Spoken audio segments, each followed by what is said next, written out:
आपका जोश देख करके इसमें कोई दो राय नहीं है कि आने वाले 2022 के चुनाव में जनसत्ता दल पूरे प्रदेश में अपनी बहुत मजबूत उपस्थिति दर्ज कराने वाली है।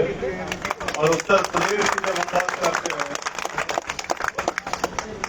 तो उत्तर प्रदेश भारत का हृदय, भारत की राजनीति संचालित होती है उत्तर प्रदेश से। राजनीतिक गलियारों में ये कहा जाता है कि जिसका उत्तर प्रदेश उसका हिंदुस्तान। इसका अर्थ ये होता है कि जिसकी प्रायः उत्तर प्रदेश में सत्ता होती है, केंद्र की सत्ता उसी की होती है। सबसे अधिक संख्या में विधायक सबसे बड़ा प्रांत है और सबसे बड़ी संख्या में 80 सांसद भेजने का काम भी उत्तर प्रदेश की करता है। उस उत्तर प्रदेश में होने वाले विधानसभा चुनाव में आपकी अपनी पार्टी जनसत्ता दल एक मजबूत दस्तक देने वाली है। आपका उत्साह, आपका जोश देख करके कोई भी व्यक्ति ये दावे के साथ कह सकता है। 30 नवंबर 2018 को जब पार्टी की स्थापना हुई तो दुर्भाग्य से उसके बाद कोविड का प्रकोप हम सभी लोगों को झेलना पड़ा, जिसके कारण न तो जनसभाएं हो सकती थी, न मीटिंगें हो सकती थी, रैलियां नहीं हो सकती थी। अब जाकर के वो समय आया है कि आपका आशीर्वाद लेने के लिए, आपका समर्थन पाने के लिए, आपकी राय लेने के लिए, आपसे भेंट करने के लिए अपने सभी कार्यकर्ताओं, सभी सम्मानित समर्थकों, सभी शुभचिंतकों का आशीर्वाद लेने के लिए आज आपके बीच में आया हूं। जनसत्ता दल 100 से अधिक प्रत्याशी पूरे प्रदेश में लड़ा रही है। ये संख्या आने वाले दिनों में और अधिक बढ़ेगी भी। आपसे अनुरोध है कि जनसत्ता दल के जो भी प्रत्याशी हैं उनको पूरा अपना आशीर्वाद, पूरा समर्थन, पूरा मतदान करके और सफल बनाने का काम करें, ताकि आने वाले उत्तर प्रदेश की राजनीति वो जनसत्ता दल के ऊपर निर्भर हो। इन्हीं शब्दों के साथ एक बार आपके बीच में विलंब से आने के लिए, देर हो जाने के लिए, लेकिन लखनऊ से हम लोग जब चले हैं, चले तो सही समय पे थे, लेकिन कुछ घोषित और कुछ अघोषित कार्यक्रम इतने अधिक लग गए हैं कि उनसे सबसे निपटते हुए आप तक पहुंचने में, आने में काफी विलंब हुआ। उसके लिए क्षमा चाहते हैं और उसके साथ ही एक अनुरोध भी करते हैं कि जितनी जल्दी आप यहां से जाने की अनुमति देंगे, उतनी ही जल्दी आगे वाले कार्यक्रम में भी उनको असुविधा से बचाया जा सकता है। एक जनप्रतिनिधि को सदैव जन सुलभ होना चाहिए, उसकी सबसे बड़ी खूबी या सबसे बड़ा एक मापदंड यही होता है। आज अपने नौजवान भाइयों को देखते हैं तो याद आता है 93 में पहली बार निर्दलीय विधायक के रूप में कुंडा विधानसभा की महान जनता ने निर्वाचित किया और सबसे कम उम्र के और सर्वाधिक वोटों से जीतने वाले विधायक बने।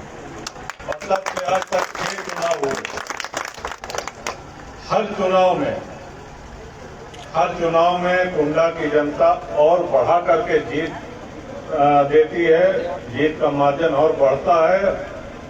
और एक और रिकॉर्ड है कि कुंडा विधानसभा में जो भी अन्य प्रत्याशी किसी भी दल से लड़े हों, उनके सबकी जमानत जब्त होती है।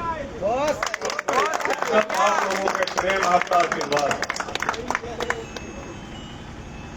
2018 में जब जनसत्ता दल की स्थापना हुई, उसके पीछे की कहानी ये है कि जब 25 वर्ष विधानसभा में पूरे हुए तो ऑनलाइन, व्यक्तिगत रूप से और मिल करके भी सभी लोगों से ये राय ली कि अब राजनीति में आगे कौन सी दिशा ली जाए। 6 चुनाव हो गए, 25 वर्ष विधानसभा के हो गए, एक लंबा अनुभव हो गया, तो अपना स्वयं का दल बनाया जाए, किसी दल में चला जाए या निर्दलीय ही लड़ा जाए। तो इसमें तीनों विकल्प में सर्वाधिक लोगों ने ये कहा कि आप स्वयं का दल बनाइए, और इस तरह से जनसत्ता दल अस्तित्व में आया। हमारे सम्मानित पत्रकार जो आज दलों के बारे में जो चर्चा करते हैं, मैं एक बात उनको भी कह देना चाहता हूं कि देखिए, जिनको आप नया दल कहते हैं या छोटा दल कहते हैं, उनमें और जनसत्ता दल में बहुत बड़ा फर्क है। जो नए दल बने हैं, अक्सर उनको आप देखेंगे तो वो एक दो जिले में एक दो जात बिरादरी की राजनीति करके गठबंधन कर लेते हो, किसी बड़े दल से गठबंधन के बाद ही उनका खाता खुलता है। यानी कि बिना गठबंधन के वो कभी कोई चुनाव जीते नहीं होते। ये फर्क आपको अनुभव होगा। और कुंडा के साथ बगल की विधानसभा बाबागंज है, जहां से विनोद सरोज जी 5वें बार है, 2 बार उनके पिताजी रहे, 3 बार वो हैं, वो भी निर्दलीय है। अक्षय प्रताप सिंह जी एमएलसी हुए, वो भी इंडिपेंडेंट। तो हम लोगों ने एक लंबा अनुभव विधानसभा में विधायक के तौर में बनाया और जनता के आदेश पे एक दल का गठन हुआ। ये दल इसलिए भी नहीं बना है कि साहब किसी दल में रहे हों फिर ये कहें कि हमारी सुनी नहीं जा रही है, इसलिए हम अपनी एक अलग धारा बना ले रहे हैं जिसमें हमारी सुनी जाएगी, तो ऐसा भी नहीं। तो जनादेश पे जन इच्छाओं का सम्मान करते हुए, अपने शरीर सम्मानित समर्थकों का सम्मान करते हुए तब जाकर के जनसत्ता दल अस्तित्व में आई। और पूरब से पश्चिम तक जो स्नेह और उत्साह बराबर मिल रहा है वो हमारी आशाओं से अधिक है, हमारी उम्मीदों से ऊपर। तो इसके लिए अपने सभी साथियों को मैं धन्यवाद देना चाहूंगा, आभार व्यक्त करना चाहूंगा। और आप सब लोगों के प्रयास से, आपकी कड़ी मेहनत से, अपने जो बुजुर्ग हैं यहाँ पे, जो वरिष्ठ जन हैं, उनके आशीर्वाद और नौजवानों की ऊर्जा से आपका ये दल 2022 के विधानसभा चुनाव में एक मजबूत उपस्थिति दर्ज कराएगा, ये मुझको विश्वास है। इन्हीं शब्दों के साथ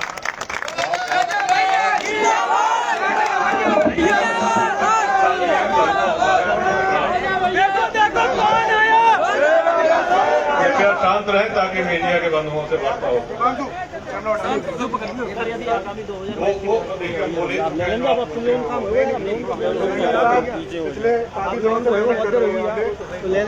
पहले इनसे पूछा गया था कि आपकी घोड़ियाँ बड़ी बड़ी लग रही है डाबा के अंदर, तो क्या लगता है राजनीति में जाएंगे? तो सेंगर साहब ने कहा कि हम मेरा विचार है राजनीति। आज आपकी एंट्री हुई यहाँ पे, डाबा में आपका आगमन हुआ, तो क्या लगता है कि सेंगर साहब आपकी पार्टी से चुनाव लड़ेंगे क्या?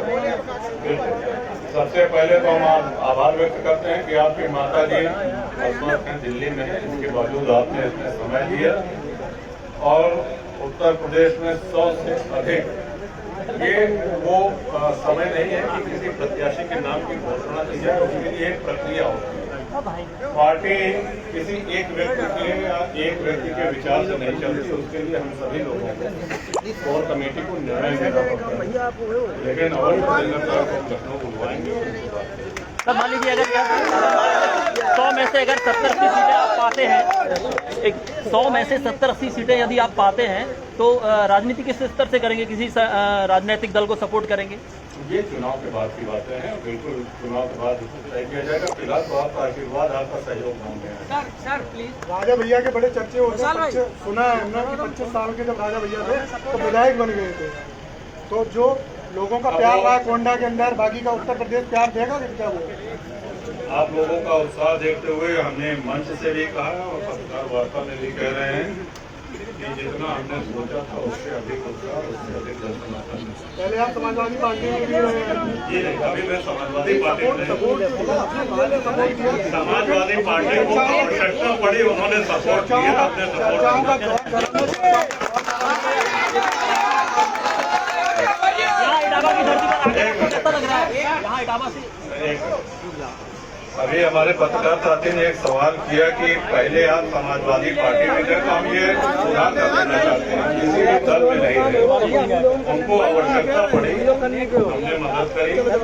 और हाँ, नेताजी का मैं बहुत सम्मान करता हूँ। आपको याद होगा कि मायावती जी के समय जब कोटा लगा था और बहुत से लोग जेल में गए थे, नेताजी ने बढ़ चढ़ करके लड़ाई लड़ी। बल्कि कोटा लगने के पहले नेताजी बड़े चिंतित थे उत्तर प्रदेश के भविष्य के बारे में, तो उन्होंने कहा था कि हो सके तो उत्तर प्रदेश को बचा लो, ये शब्द थे। नहीं, अगर जरूरत पड़ी किसी पार्टी को, अगर मान के चलिए अगर कोई पार्टी पूर्ण बहुमत से नहीं आता तो आप जाएंगे ना किसी पार्टी में? किसी भी संभावना से इनकार नहीं किया जा सकता। अभी ये राजा भैया किन मुद्दों के साथ उत्तर प्रदेश के चुनाव में उतरेंगे? हमेशा जिन मुद्दों को अगर आपने जनसत्ता दल को, हमारे प्रेस को, हमारे पत्रकार वार्ता को, हमारे भाषणों को अगर फॉलो किया हो तो आपने देखा होगा कि एक सकारात्मक विपक्ष की भूमिका हमने सदैव निभाई। जहाँ पे सरकार को घेरना चाहिए सदन के बाहर और अंदर, वहाँ घेरा है, लेकिन ये नहीं कि हर बिना मतलब की बात पर सरकार का विरोध करें, ऐसी हमारी कभी कार्यशैली नहीं है। सर आपका दल 100 सीटों का चुनाव लड़ाना चाहिए, आपको कितनी उम्मीद है, कितनी सीटें जीत सकते हैं सर? आपके प्रेम को देखते हुए तो लग रहा है कि हम अधिकांश सीटों पर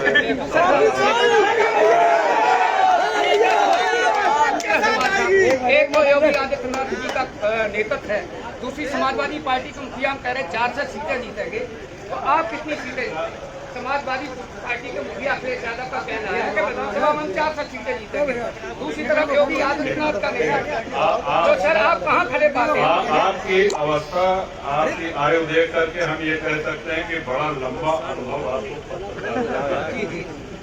हर बार चुनाव में हर दल और हर दल के प्रवक्ता, हर दल के नेता 300 के ऊपर की गिनती से अपना शुरू करते हैं। ये तो मानेंगे जब भी विधानसभा चुनाव हो तो 300 से कम कोई नहीं होता, लेकिन हम 300 नहीं होता। तो अब आप पूछ रहे हैं कि वो कितना जीतेंगे, वो कितना जीतेंगे, ये तो उनसे पूछिए। हमने आपसे कहा कि 100 सीटों से अधिक भी हो सकती है, जिसपे जनसत्ता दल अपने प्रत्याशी लड़ाएगा, मजबूती से लड़ाएगा। हमारे प्रत्याशी जनता के बीच के प्रत्याशी हैं, कोई आसमान से टपके हुए या बाहर से वोट किए हुए प्रत्याशी नहीं है। हर वर्ग का जो समर्थन मिल रहा है उससे हमको अपनी पार्टी के बहुत अच्छे प्रदर्शन की उम्मीद है। अभी फिलहाल मैं आपसे इतना कहूँगा। सर आगामी आप 93 से शायद विधायक बराबर विधायक हैं, तो कांग्रेस हर दल की गवर्नमेंट में आप शरीक हुए हैं, ऐसी क्या विशेषता? गवर्नमेंट देखिए, गवर्नमेंट में शरीक हुए नहीं हुए, नहीं मंत्रिमंडल में शामिल है सब नहीं, बसपा छोड़कर सब में रहे, तो ऐसी क्या विशेषता है राजा भैया में जो सबको सब उनका साथ चाहते हैं या सब उनका साथ चाहते, कुछ बताएं सर आप? नहीं, अब इसमें हम अपनी विशेषता आपको क्या बता दें, अपने मुंह अपनी तारीफ करने लगे या क्या करें? एक आखिरी सवाल, हमने कभी किसी से नहीं कहा कि आप हमको मंत्री बनाइए, हमने कोई शर्त नहीं रखी, ये आपको भरोसा। सर एक आखिरी सवाल, इटावा के वरिष्ठ समाजसेवी विजय प्रताप सिंह सेंगर ने आपका यहाँ स्वागत किया गर्मजोशी से, तो यहाँ जो आपको युवा दिखाई दे रहे हैं, इनके लिए क्या संदेश देना चाहेंगे? बिल्कुल, युवा के लिए यही नहीं, हमेशा हमारा संदेश होता है कि युवा जो है वो अक्षय ऊर्जा का भंडार होता है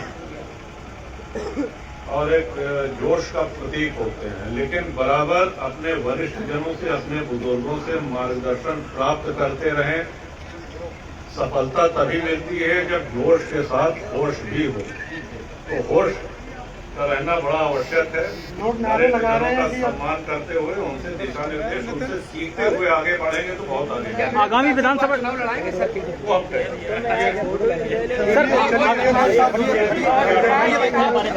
सर